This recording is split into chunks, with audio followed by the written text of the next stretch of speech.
जय हिंद दोस्तों, एक बार फिर से स्वागत है आप सभी का आपके अपने यूट्यूब चैनल जी के क्यूज पर। और आज की क्लास है रेलवे एनटीपीसी और रेलवे ग्रुप डी 2025 के एग्जाम की। जो भी मेरे दोस्त तैयारी कर रहे हैं, जो भी मेरे भाई बहन तैयारी कर रहे हैं, उन सभी के लिए जीके जीएस के इंपॉर्टेंट एमसीक्यू फॉर्मेट में प्रश्न होने वाले हैं। और यहाँ पे जैसा कि आप ये देख रहे होंगे कि आज का ये क्लास नंबर 7 है। इससे पहले की जो 6 क्लासें हैं वो कंटिन्यू आपकी हो चुकी हैं। और आप अगर प्लेलिस्ट चेक करेंगे तो वहाँ पे आपको सभी क्लासें जो हैं वो देखने को मिल जाएंगी। तो बिल्कुल मैं उम्मीद करता हूँ आप सभी लोग पूरा क्लास को वॉच करेंगे और सभी प्रश्नों को बेहतर तरीके से समझेंगे। तो चलते हैं बिना किसी देरी के अपने क्लास की तरफ। और उससे पहले ये वो मेरे सभी भाई बहन हैं जो मुझे प्रॉपर कमेंट करते हैं, तो आप सभी का बहुत बहुत धन्यवाद। और चलते हैं अपने क्लास की तरफ। देखिए यहाँ पे नेक्स्ट प्रश्न दिया है कि इसरो द्वारा प्रक्षेपित प्रोबा 3 उपग्रह का प्राथमिक मिशन क्या है।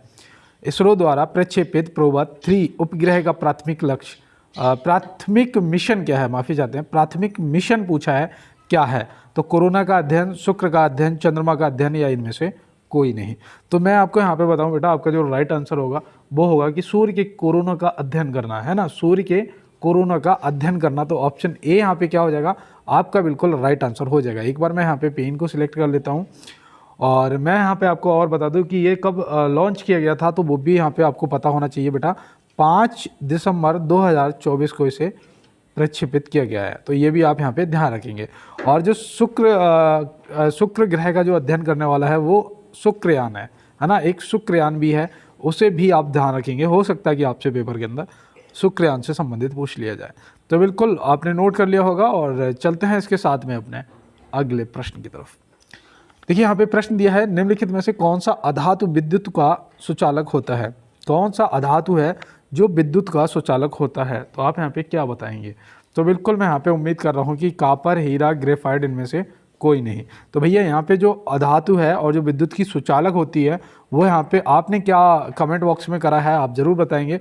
और यहाँ पे मेरा जवाब तो ग्रेफाइट ऑप्शन सी हो जाएगा। क्या हो जाएगा, ऑप्शन सी ग्रेफाइट हमारा यहाँ पे बिल्कुल राइट आंसर हो जाएगा। तो बिल्कुल, और चलते हैं इसके साथ अपने अगले प्रश्न की तरफ। देखिए यहाँ पे नेक्स्ट प्रश्न दिया है कि निम्नलिखित में से किसे आधुनिक युग की मीरा कहा जाता है। निम्नलिखित में से किसे आधुनिक युग की मीरा कहा जाता है, तो आप यहाँ पे क्या बताएंगे। देखो थोड़ा सोच समझ के जवाब करना है दोस्त, गलत जवाब नहीं करना है। तो बिल्कुल मैं यहाँ पे उम्मीद कर रहा था कि आप श्री महादेवी वर्मा जी ऑप्शन सी यहाँ पे टिक करेंगे और आपका जो ऑप्शन है बिल्कुल सही जवाब हो गया है।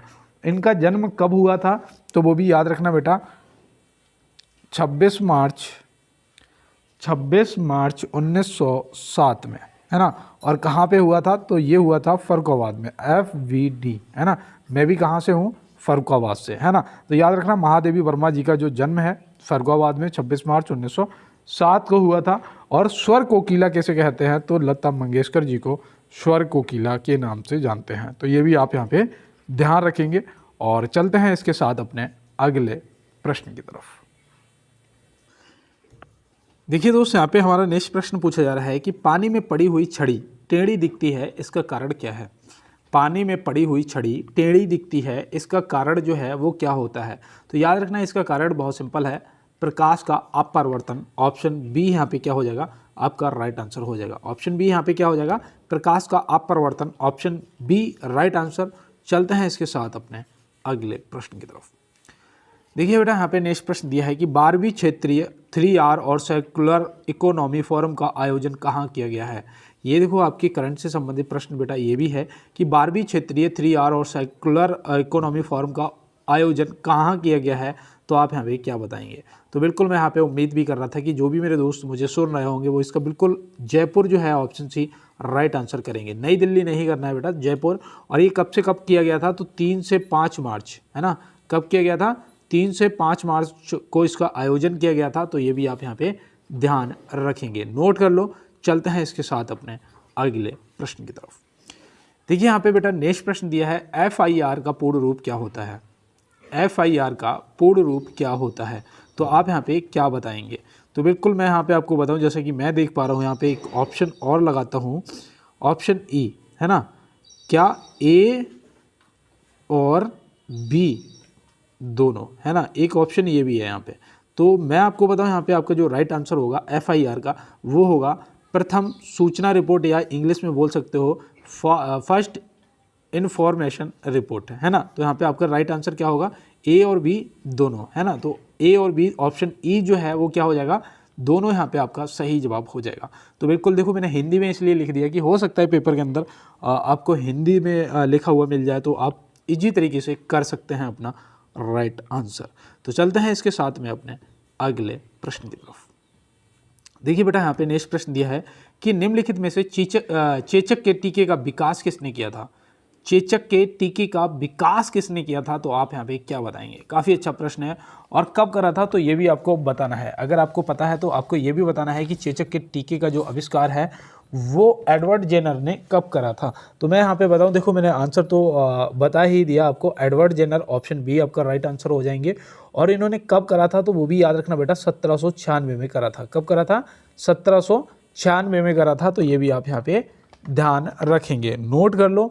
चलते हैं इसके साथ में अपने अगले प्रश्न की तरफ। देखिए यहाँ पे हमारा नेक्स्ट प्रश्न आ चुका है कि कर्क रेखा का सर्वाधिक भाग किस राज्य से गुजरता है। कर्क रेखा भैया भारत में जो है 8 राज्यों से होके गुजरती है ना। अब सर्वाधिक भाग किस राज्य से होके गुजरता है और कम से कम भाग जो है वो किस राज्य से होके गुजरता है। तो याद रखना सर्वाधिक पूछा जाएगा तो आपका मध्य प्रदेश ऑप्शन ए यहाँ पे क्या हो जाएगा, मध्य प्रदेश आपका राइट आंसर हो जाएगा। और सबसे कम जो भाग है वो राजस्थान से होके गुजरता है। कहाँ से, राजस्थान से सबसे कम भाग होके गुजरता है। तो ये भी आप यहाँ पे ध्यान रखेंगे। तो बिल्कुल, और चलते हैं इसके साथ में अपने अगले प्रश्न की तरफ। देखिए यहाँ पे हमारा नेक्स्ट प्रश्न दिया है कि सबसे कम उम्र का विश्व शतरंज विजेता कौन बना है। सबसे कम उम्र का, कितनी उम्र थी, 18 वर्ष थी भैया। कितनी, 18 वर्ष उम्र थी। और वो कौन है तो आप यहाँ पे क्या बताएंगे, तो याद रखना वो हो जाएंगे डी गुकेश जी। ऑप्शन सी यहाँ पे क्या आपका बिल्कुल राइट आंसर हो जाएंगे। ये विश्व शतरंज चैंपियन कब बने थे, तो वो भी याद रखना बेटा 12 दिसंबर 2024 को। कब, 12 दिसंबर 2024 को, मात्र 18 साल की उम्र में। तो ये भी आप यहाँ पे ध्यान रखेंगे, नोट कर लो। और चलते हैं इसके साथ में अपने अगले प्रश्न की तरफ। देखिए यहाँ पे नेक्स्ट प्रश्न दिया है कि 2023 के लिए राष्ट्रीय तानसेन सम्मान से किसे सम्मानित किया गया है। 2023 के राष्ट्रीय तानसेन सम्मान से किसे सम्मानित किया गया है, तो आप यहाँ पे क्या बताएंगे। 2024 और 2023 के करंट से खूब प्रश्न आपसे पूछे गए थे, है ना। अभी आरपीएफ का पेपर हुआ था, उसमें भी खूब पूछे गए थे। तो यहाँ पे बिल्कुल मैं उम्मीद कर रहा था कि पंडित स्वपन चौधरी ऑप्शन ए लगाएंगे, जो कि आपके यहाँ पे बिल्कुल राइट आंसर हो जाएंगे, है ना। तो ऑप्शन ए यहाँ पे क्या हमारे प्रश्न का बिल्कुल सही जवाब दोस्त हो गया है। और चलते हैं इसके साथ में अपने अगले प्रश्न की तरफ। देखिए यहाँ पे नेक्स्ट प्रश्न दिया है कि हाल ही में किस मंत्रालय ने बालपन की कविता पहल शुरू की है। हाल ही में किस मंत्रालय ने बालपन की कविता पहल जो है वो शुरू की है। तो ये भी आपका देखो हाल ही वाले करंट से संबंधित प्रश्न।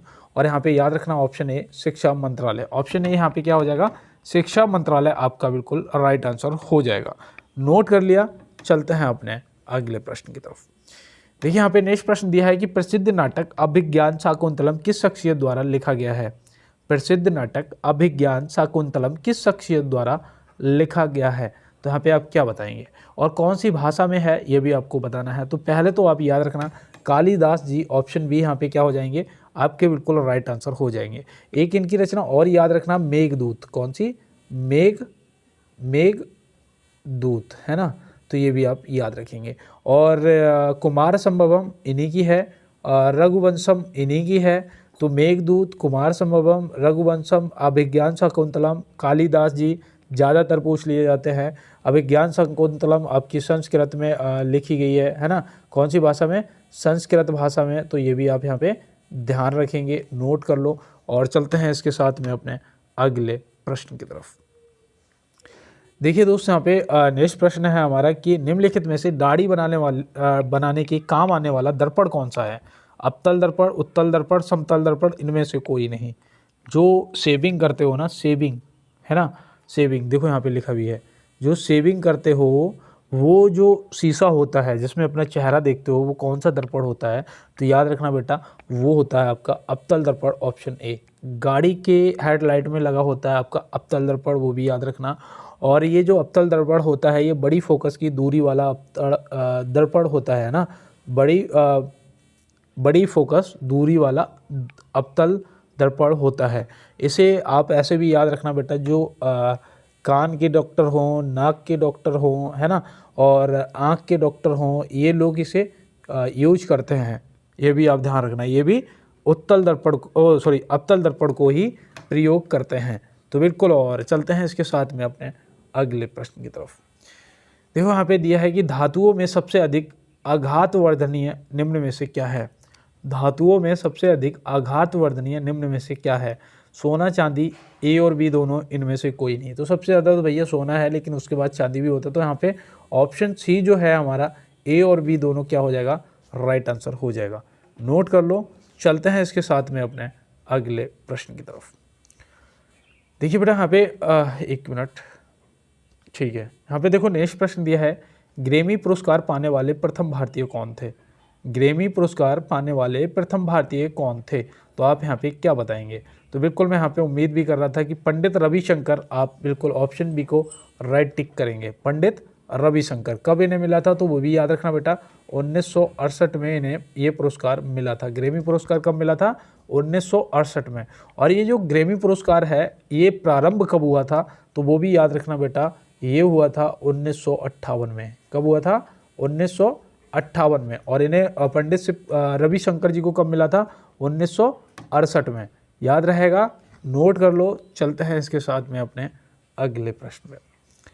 देखिए यहाँ पे नेक्स्ट प्रश्न दिया है, निम्नलिखित में से सातवाहन वंश का संस्थापक कौन था। सातवाहन वंश का संस्थापक कौन था और कब इसकी स्थापना करी थी सातवाहन वंश की। तो आप याद रखना, पहले तो सिमुख, यहाँ पे ऑप्शन आपका जो सी दिया है राइट आंसर हो जाएगा सिमुख, है ना।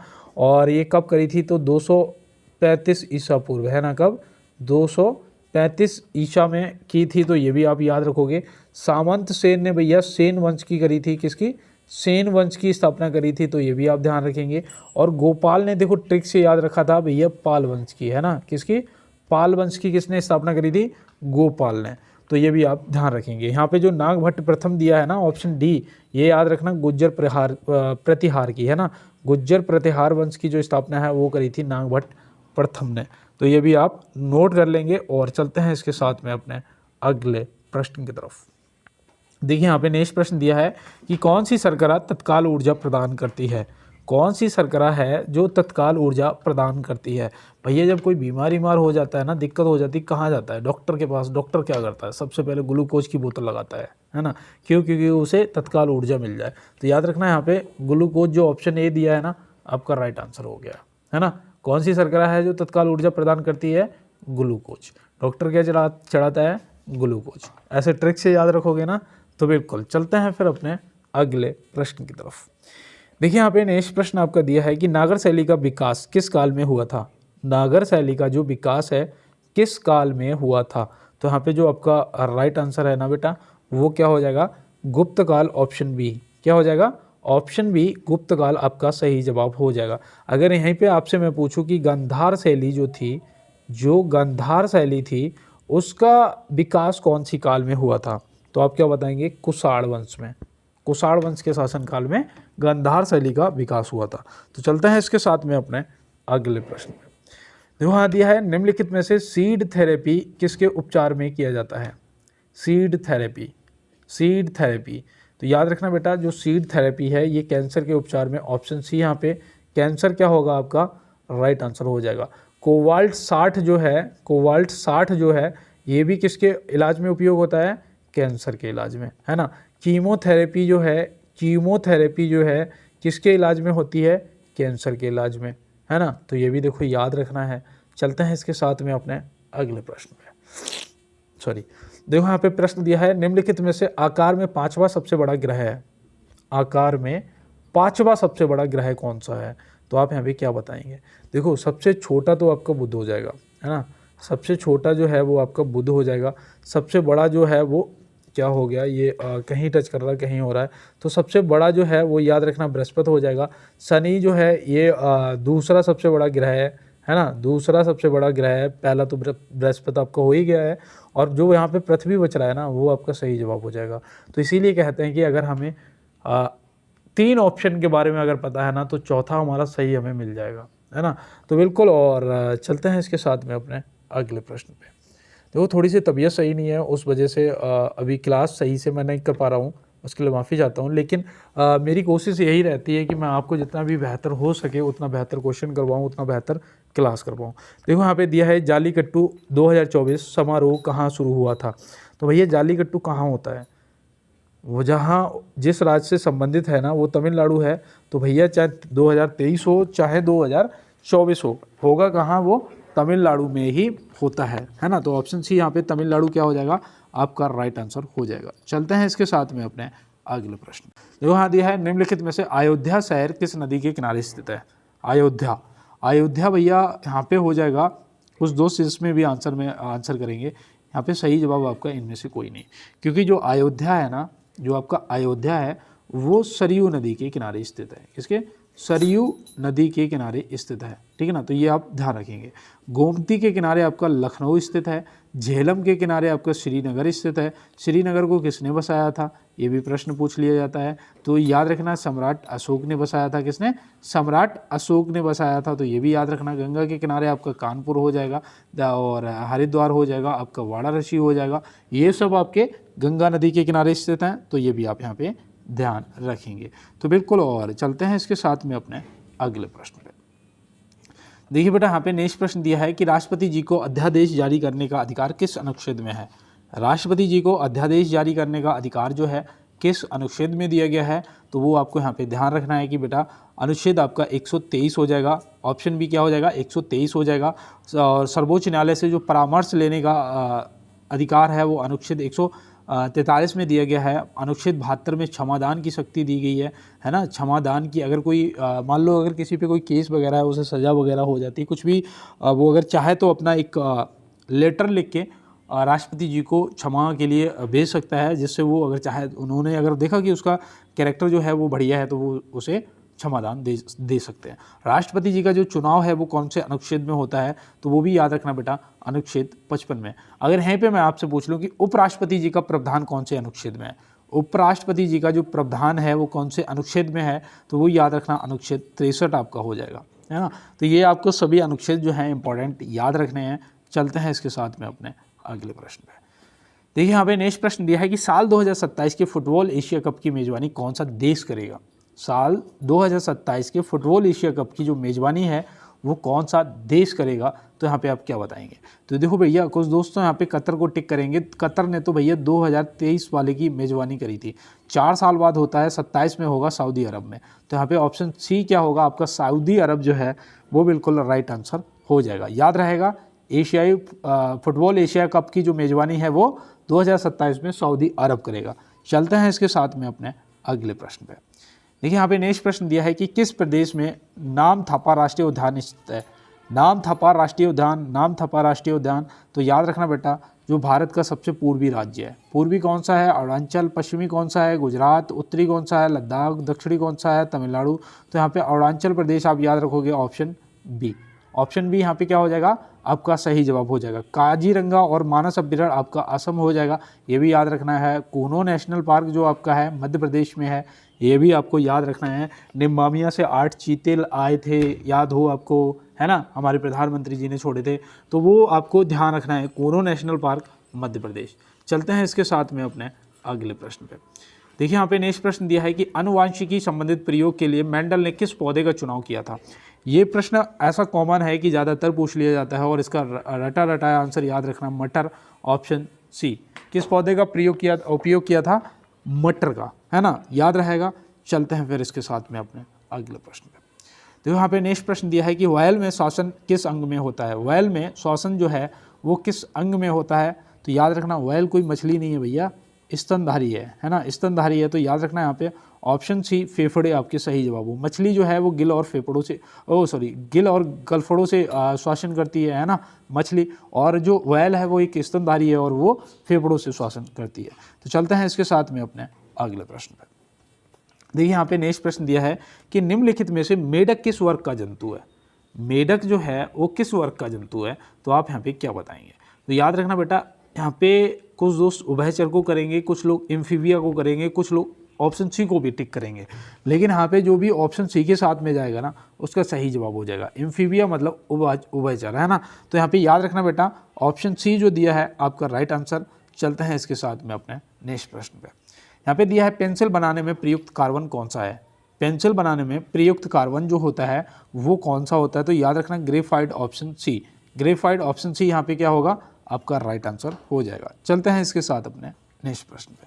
देखो यहाँ दिया है कि भारतीय मूल की लेखिका का पहला उपन्यास बुकर प्राइज लॉन्ग लिस्ट में शामिल हुआ है, वो कौन है। वो आपको बताना है कि वो कौन है। भारतीय मूल की लेखिका का पहला उपन्यास बुकर प्राइज लॉन्ग लिस्ट में शामिल हुआ है, चेतना मारू, बछेंद्री पाल, कमला देवी। तो यहाँ पे याद रखना बेटा, वो आपकी हो जाएंगे। ये 2023 में हुआ था, है ना, 2023 में हुआ था। तो याद रखना वो चेतना मारू जी, ऑप्शन ए यहाँ पे आपका जो है प्रश्न का राइट आंसर हो जाएगा। और मैं आपको बता दूं दोस्त, थोड़ी सी मेरी तबीयत भी सही नहीं है ना। सपोर्ट दिखाइए और अपना प्यार दिखाइए कि हाँ मेरे भाई के साथ में पूरा सपोर्ट है। और मिलते हैं दोस्त नेक्स्ट क्लास में फिर नेक्स्ट प्रश्नों के साथ में। तब तक के लिए मेरे सभी दोस्तों को मेरा जय हिंद, वंदे मातरम, भारत माता की जय।